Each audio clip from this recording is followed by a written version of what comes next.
Hey.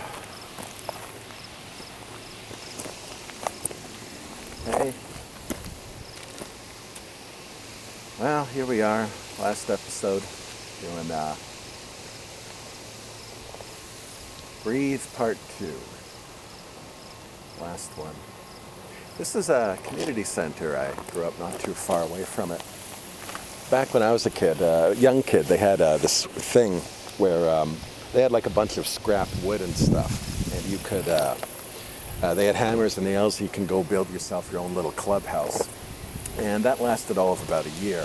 And it was like some little shanty town that Peter Pan would be proud of. And all these kids just built this enormous, tottering things. And we all each had our little clubhouses and little rivalries between the others. And then you'd have little bastards that would damage other people's ones. But it was all just this horribly wonderful, dangerous, frightening-looking thing.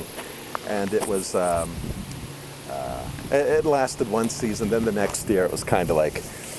I guess an insurance company guy must have walked in one day and just went, oh my God, what the hell?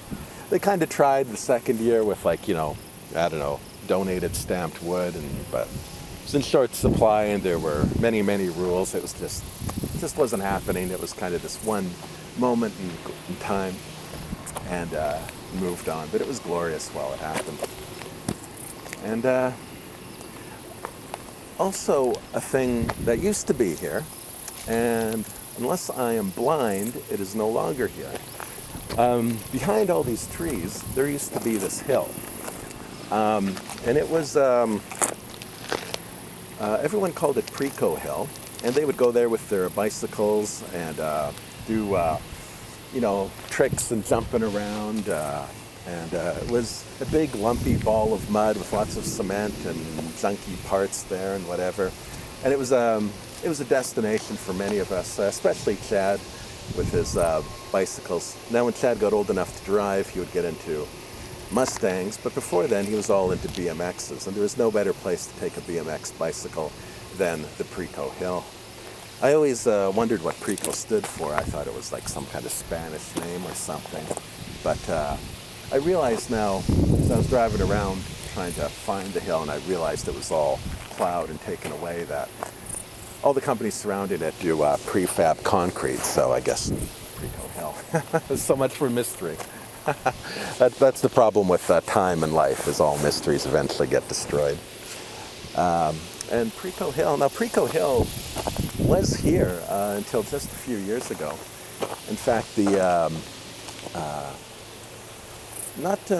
maybe the winter before, or the spring before Chad died, he picked me up one evening, and I was, I forget what kind of function I was at to, but I was in a suit, and everybody goes, hey, let's go for a drive. We both had things on our minds, let's go clear our heads. So we went for a drive, and he had his Jeep, and he loved nothing more than to put the Jeep in 4x4 mode, and he'd pull right off the road, down the tracks, down these tracks, and other tracks, just wherever.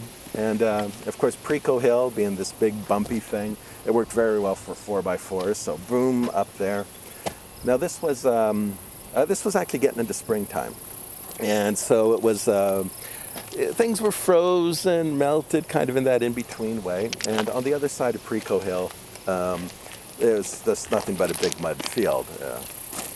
I don't know what they grew there, but this time it was spring.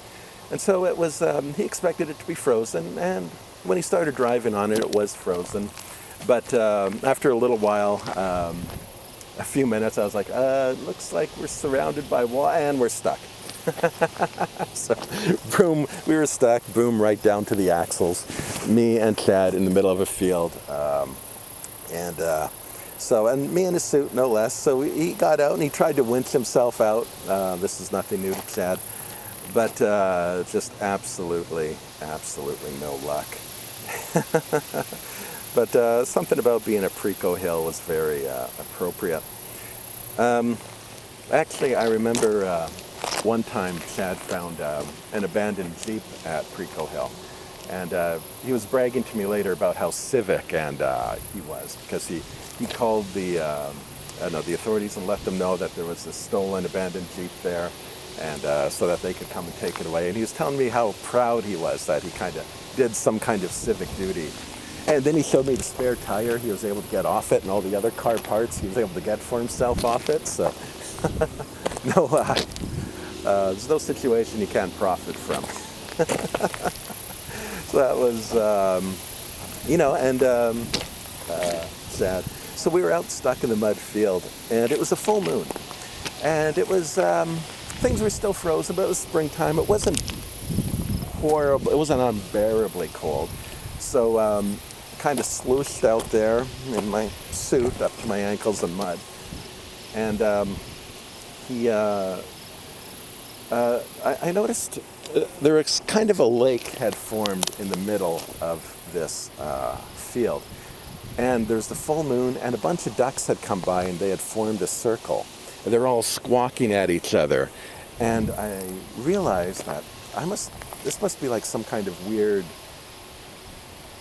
mating ritual or something that people don't see all that often.